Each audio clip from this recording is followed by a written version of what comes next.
I graduated from university in summer of 1916. I taught during 1917, and about the 1st of June 1917 is when I became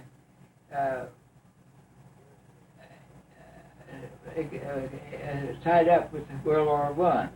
Mm-hmm. I had signed up with 30 students who were graduates or students at OU. We signed up to go to the officers' training camp at Camp Chaffee, Arkansas, about the 20th of June. Mm-hmm. Well, I had a more important engagement that was to occur about the 15th of June. You were going to get married? Is what? Were you going to get married? I was going to get married to Cloris Van Horn, Mm-hmm. whose father was a minister of the First Christian Church. Well, we practiced about having the ceremony the night before we was going to get married, and I told Cloris, I said, Cloris, you remind me the day after we get married, I have to report to Fort Sill. And she said, what for?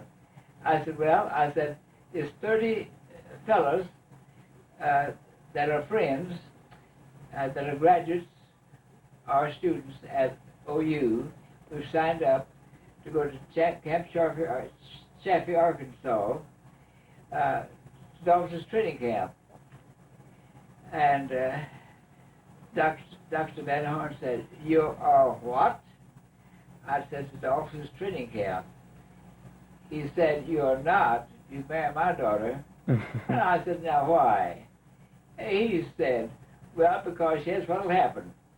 You'll be sticking around here, you bunch will, about 3 or 4 or 5 days after the wedding, and you'll get her pregnant. Well, now you go off to camp, and you'll make a good showing, and you will go off to war and get killed.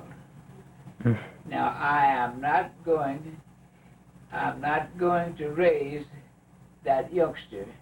That where she gets while you are sticking around here, get her pregnant, and she said, baby, where are you going? I'm not going to take care of it. No, sir. Oh, I said, for goodness sake, looks like it should be honored to have your son-in-law in the service. Well, that would be a nice honor, but on the other hand, I'm not going to take care of any more babies.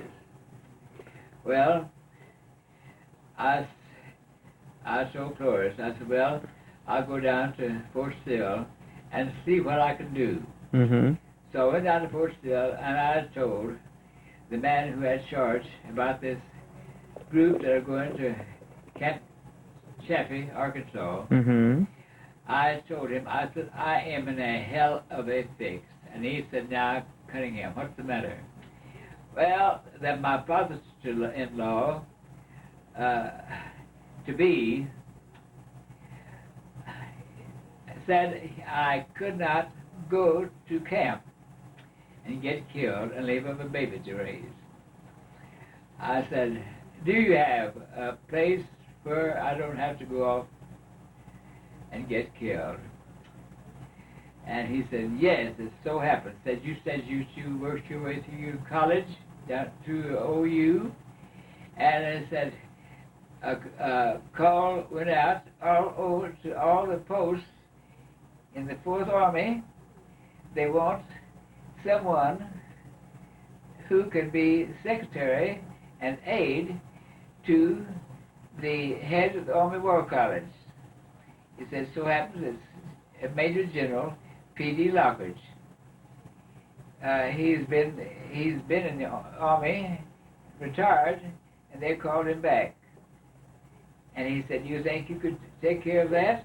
I said, I know I can. Well, now, if you just know you can, well, the Army will pay your wife and your fare to Washington. Well, we made the trip. Mm-hmm. When I got to Washington, I got a room in a hotel and went out to Army War College to see the general. Mm-hmm. Well, I saw him. He said, well, I'll try you out for 2 or 3 hours and see how you could stack up. Well, I stayed all morning, and at noon, he said, Cunningham, he said, it's no use of fooling around any longer. I thought, oh my gosh, here it is. But he said, I can't find anybody that's more fitted than you are. So you just go to the hotel and get your wife out of the hotel and find her apartment house, a furnished apartment house there, where it's convenient.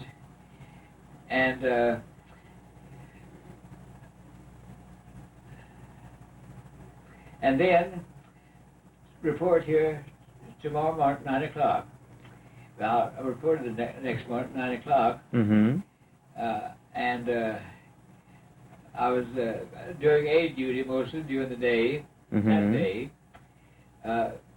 When the aid, he always, anybody comes, well, they receive them, and he announces to the people about this is General Lockridge.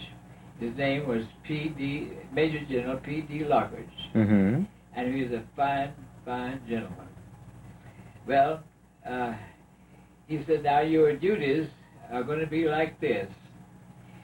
You'll be here taking dictation at night from 7 until 9, with 2 hours dictation. Mm-hmm. It won't be an interruption at all.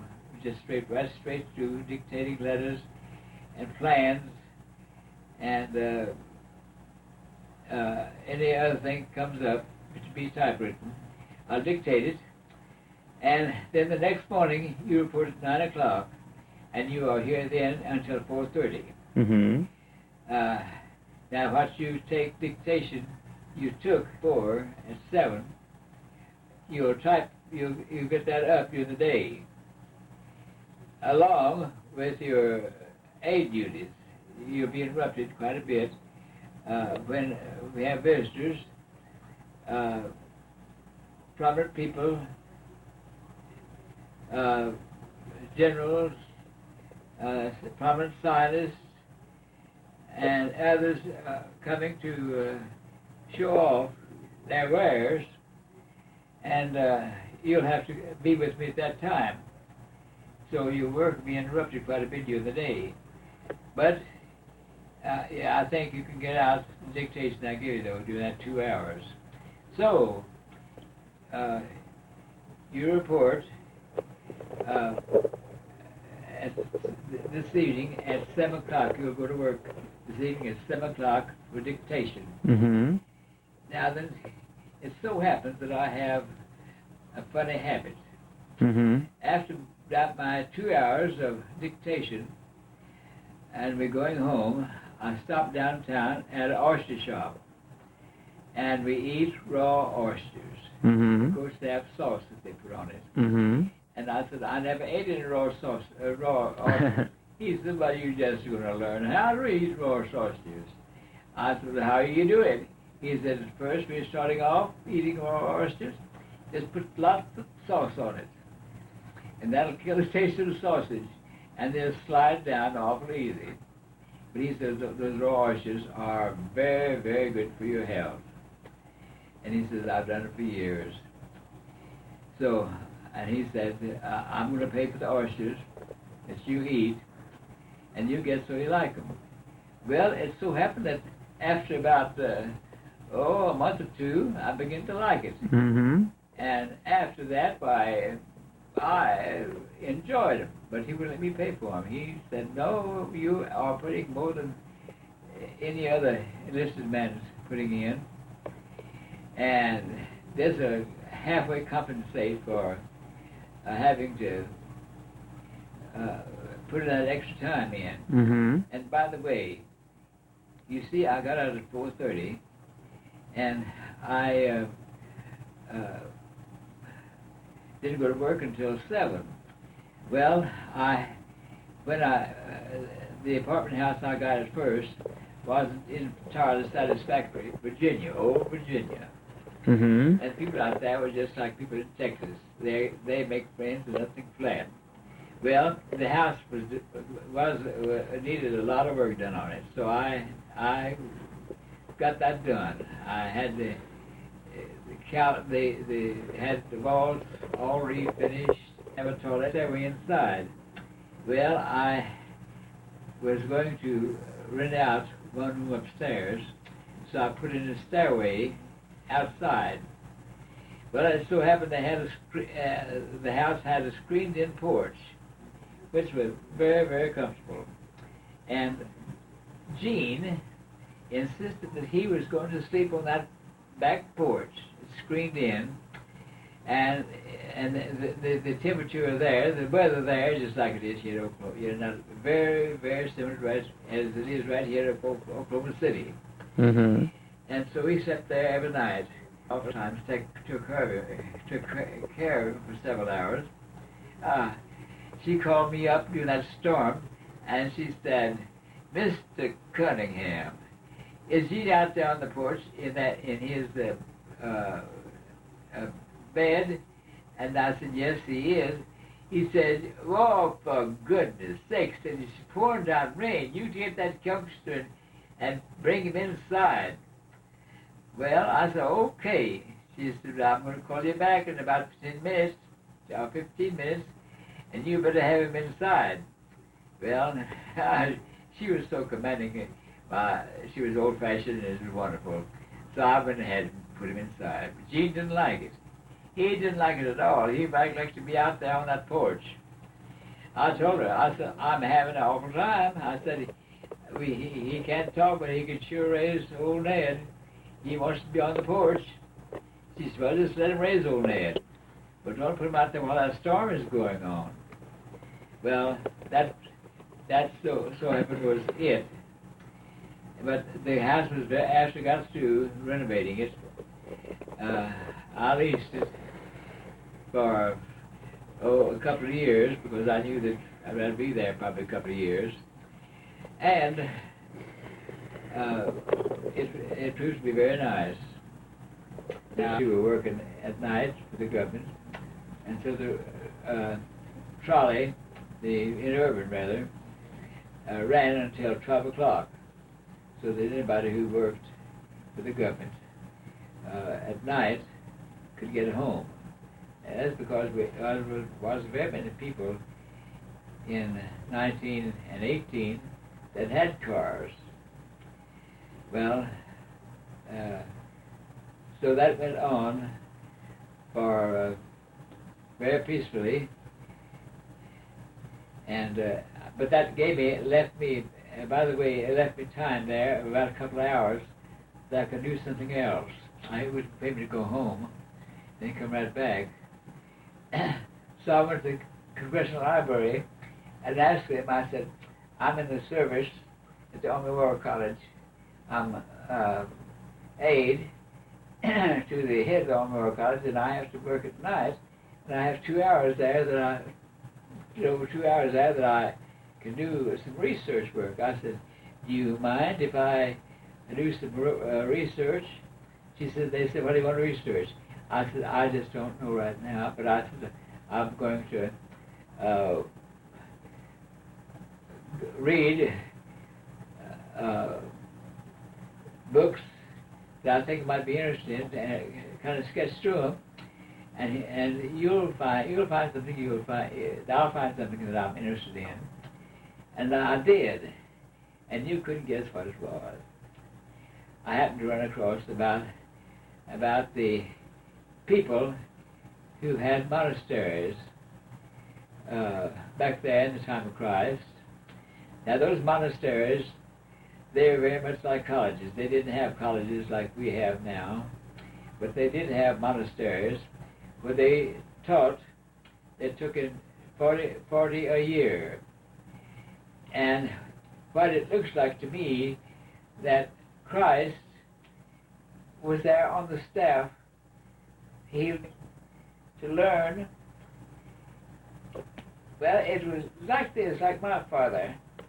my father, when I was 12 years old, started me off on men's work, full man's work. Mm-hmm. And I worked at that until I went to university, until I went through high school. And his father probably told like my father, now, son, it'd be nice if you learn the building trade. I'm a carpenter, and it's a nice profession.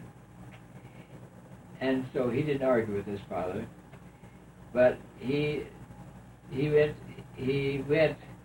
to the monastery to school. I said he could if he had. I didn't say he did, but if he gone there and if he did, he learned many things about curing people, about if anybody stops breathing, they knew how to start breathing again by mouth-to-mouth resuscitation. The disciples, well, all the Jews there in their age knew uses of clay. Now, in my lifetime, I had a sister whose life was saved by Indian medicine man using clay, especially useful for curing burned bodies. Mm-hmm. Well, Christ, in his ministry, of clay, he didn't say clay, but a piece of soil, it was proper clay, and he put it in his hand and crumbled it and spit in it to make a paste out of it and put it on his eyes, and it cured his eyes. That's probably one example that they taught him in the monastery. But since he was divine, he was not just an ordinary person. He was somebody special. They taught him, and he taught them. He taught them many things that they didn't know. A staff of teaching, because they could teach him, and he could teach them things that they didn't know. And so he was there, probably during that period. I said, didn't say it did happen. I said it could have happened. Mm-hmm. Because I remember when I was teaching over in the Catholic school over there, and I tried to explain some of the things that Christ did about feeding the multitude and so forth. And I'd always tell them, it could have happened this way, to explain to them. And I never to say it did happen, because I don't know that it did happen that way. But anyhow, he did things that they couldn't do, and they showed him a lot of things to do. Mm-hmm. Now, he was on the staff, and those on the staff of the monastery went out 2 and 2s, and they did a lot of walking. They didn't have any other transportation except donkeys to ride on, but they walked from town to town. They'd come to a small town, and the first thing they'd ask, who's sick here in town? And they'd tell them who's sick. They said, well, we're going to go over there and see if we can cure them. And nearly always they would go over there and they would cure them. They had remedies, they had herbs, and they had that time that Indian medicine man that I was talking about a while ago said that they had 15 different kinds of clay, and that the one he's using on my sister was especially for burns. Now, they had the other clays were for other illnesses, and one of them probably was about curing eyes, because Christ took a piece of it from that man's eyes that he couldn't see, so he saw. And you learned all this researching in between. That's in the Bible. Right, but you learned all this researching at the Library of Congress. The what? You learned all this researching at the Library of Congress. At the library, yeah, at the library. And listen, Ken, they had this world about Essenes. They were called Essenes, Essenes, and they were there positively during the life of Christ. And we always, the preachers I never have heard a minister of the gospel anybody ever talk anything about the Essenes. I don't know why. They just don't. But if they go to the Library of Congress, at the world of material there on the Essenes. Now they were not an old organization. That organization was only 40 years old, something like, no, about 10 years old. About 10 years old. And it's not very far from Jerusalem. And each year they have a class that comes in and they learn healing, and they learn about the Old Testament. Now they didn't have the New Testament yet, but they learned about the Old Testament, the prophets and so forth.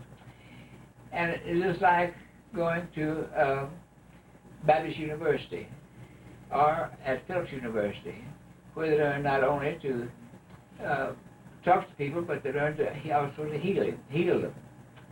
And they were so popular, they were always going to they'd take in 40 new people. Now they had something like 40 on the staff that was there all the time. And they went from village to village. And they took turns about going. The other students, they had 40 came in every year, and they'd been in operation only 10 years. Mm-hmm. That means that when Christ was there, they would have had 10 times 40 would be 400. So there's probably about 400 of those that we'd call graduates of those monasteries. Now, those monasteries, they were teaching, and they learned about the scriptures and about healing, and healing was a big part of their work.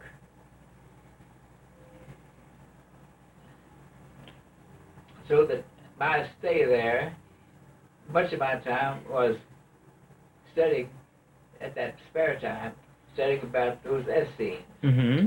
And I could write a book about it. And I could stick up a teach a sermon on it, but they would think I was a fanatic. They'd think, very idea you are telling us what Christ did. We don't know what he did then. I said, I didn't say he did it. I said he could have. Mm-hmm. And I said it's a full possibility that he was like any other young man that's smart. He is not satisfied with being a carpenter. Right. And so he just kind of overruled his father. He says, I'm a man. So I'm not going to be a carpenter. I'm going to be a teacher, teaching people how to live, stay alive. And so that good deal of that time that I had to spare was spent teaching, was spent about the Essenes. Well, now then, so much for that. But the when I was at Omaha War College, the general, he was awful nice. I don't think he had any kids because I was just the right age to be a youngster of his, and he just treated me like I was his son. Mm-hmm.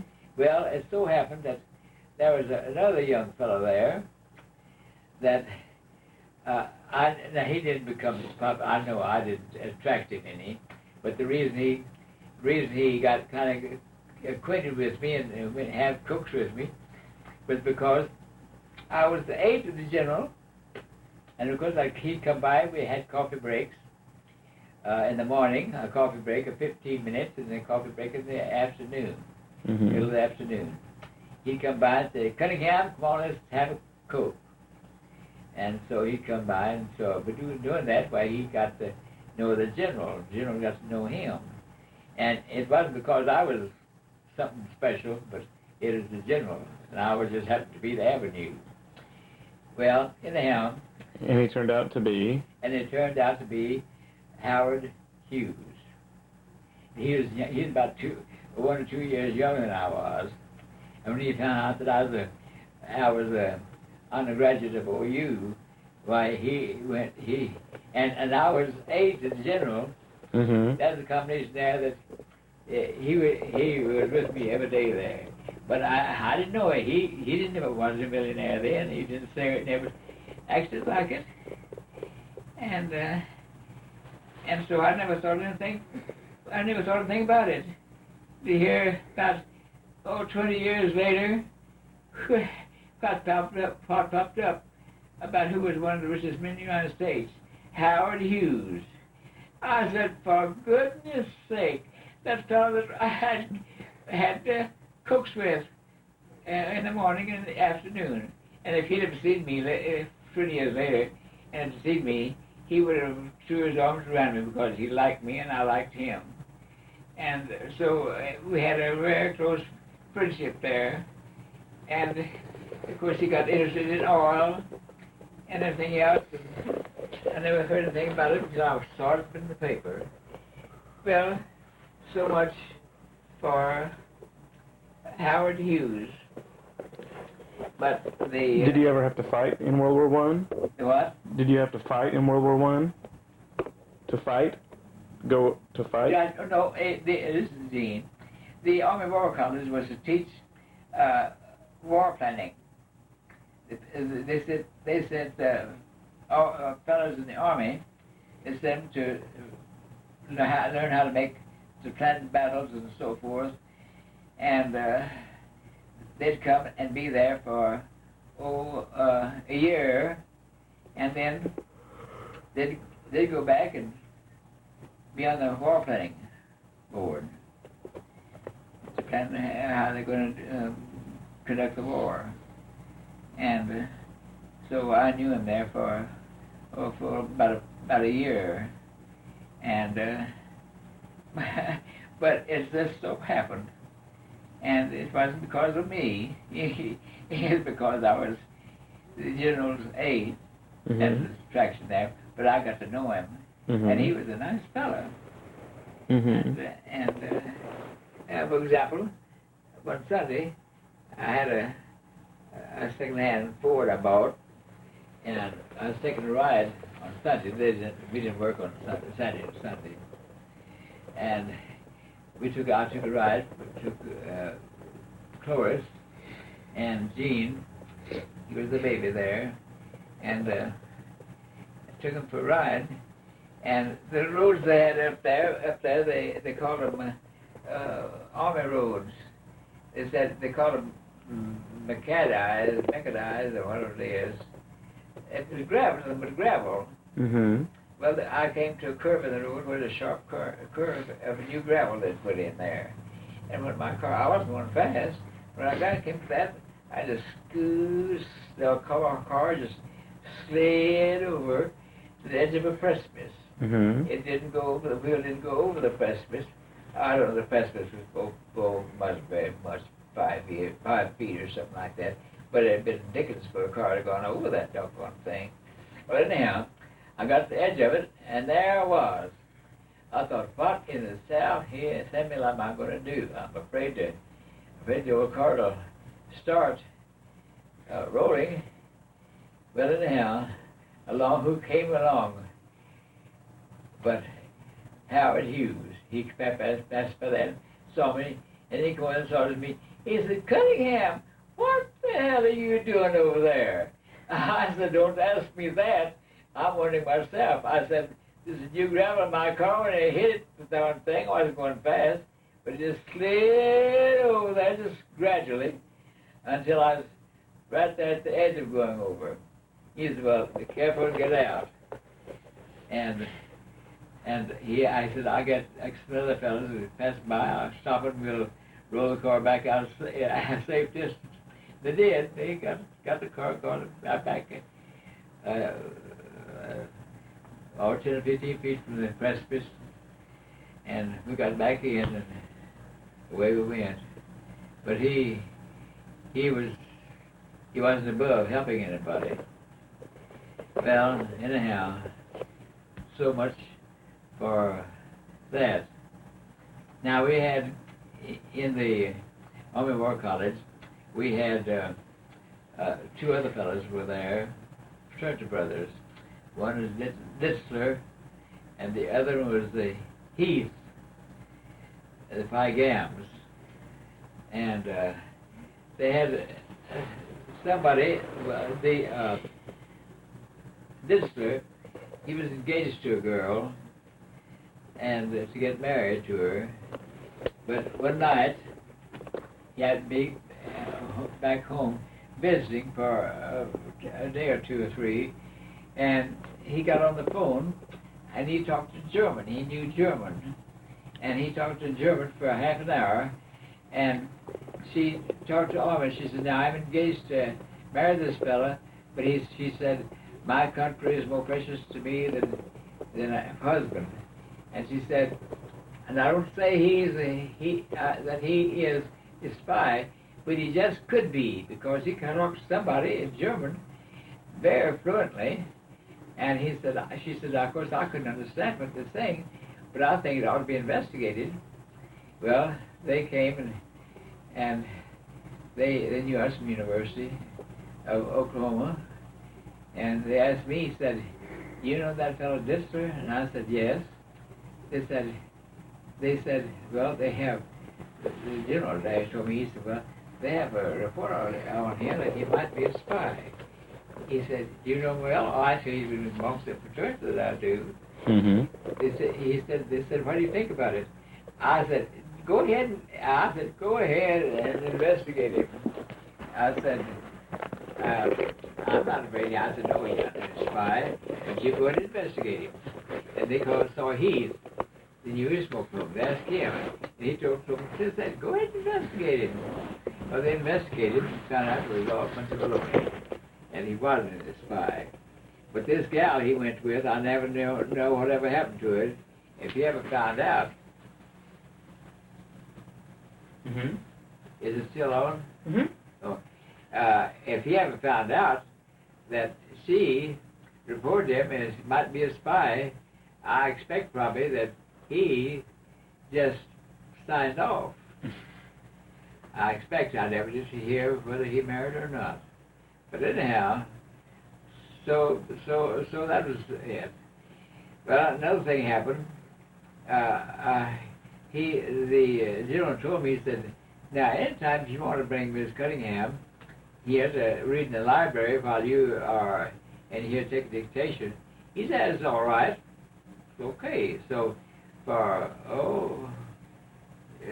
she was pregnant, and so she didn't like to stay at home by herself. Mm-hmm.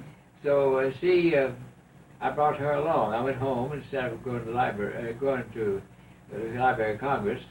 I'd go out and pick her up and bring her over there while I was taking dictation. And the general said, let her go in the library and browse, read anything she wants to in there. So she was the only one in there at night. And so she was going in there, and so it happened that after a while, after it had been going on for 3 or 4 months, why, they missed some secret papers. There was, I forget what they call them, but the papers that the government has that are not open for anybody else to see except those that are authorized, those that are that are supposed to see them. Top secret? Yeah, a bunch of those secret papers was in the library there, locked up, and they disappeared. And they said, anybody said, who on earth could have done it? They didn't expect the librarian to do it. And somebody said, well, Cunningham's wife comes and goes in there to read, just do reading while he's taking dictation. And so they come and saw the general, and he said, oh, Cunningham might be a spy. He said, oh, heaven forbid. He said, go ahead and do it. She told me about it. He said, what do you think about it? I said, let him go ahead and investigate. I said, no, she's not a spy, but let them find out for themselves. Well, after they had a thorough investigation, they found out that the one that stole them was a librarian, that she was from Germany and had been over here for a number of years, so she just passed as being as one of us, talked like us, and lived with us, and they didn't think they should do anything like that, but it turned out that she stole those secret papers and slipped them to Germany. So she was merely, I don't know what they did with her, but they took her out of the library and investigated and found she was guilty. And I expect they put her in a prison? Yeah, a reform school or something. I don't know what they did. But anyhow, they found it wasn't Flores. So that was that. Now that went on, but he was an ideal boss. And when anybody came important, and we had a lot of important people that did come, and he always introduced them. This is my aide, Cunningham. He's a graduate of OU. Oh, and by the way, an honor graduate. He always tell me I was an honor graduate of OU. And he said, nice fella, like that. And that just on the side. But that went on for quite a while. We had the baby, and that cut her visiting the library out. And at last, when that flu, when all the United States had a flu that was very virulent, killing people. And I got sick.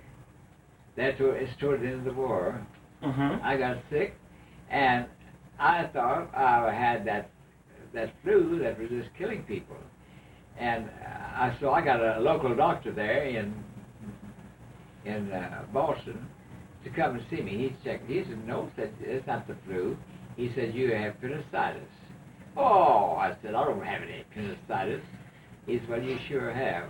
I said, well, I don't believe it unless the army doctor says so.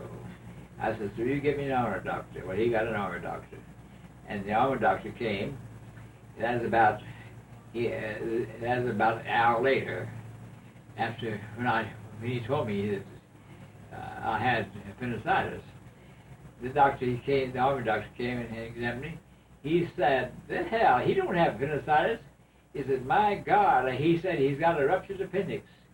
He said, we have to get him to the nearest hospital or else he'll kill him. He said, you can't, we have only just a few minutes. He said about 40 minutes to an hour is usually about the limit on a ruptured appendix. It's very virulent. So the doctor said, won't have time for an ambulance. He said, Mrs. Cunningham, you take that baby over to one of the neighbors and leave him and tell him you don't know how long it will be. It may be all night. You do it. If you got one that'll do it. Oh, yes, she said. We have one across the street from us that'll do it. So she took Jean over there to her, and she just was glad to do it. And so the doctor took myself and her to the nearest one to us there was the Catholic hospital, which was in the was across the river in Washington D.C. But of course they took anybody who wanted to be hospitalized, and so he went at the hospital to get it done. And when he got that, they said, we don't have any doctors here at all that knows a thing about ruptured appendix. And he said, well, he said, you get a operating room ready in 120 minutes. We'll get somebody that will do it.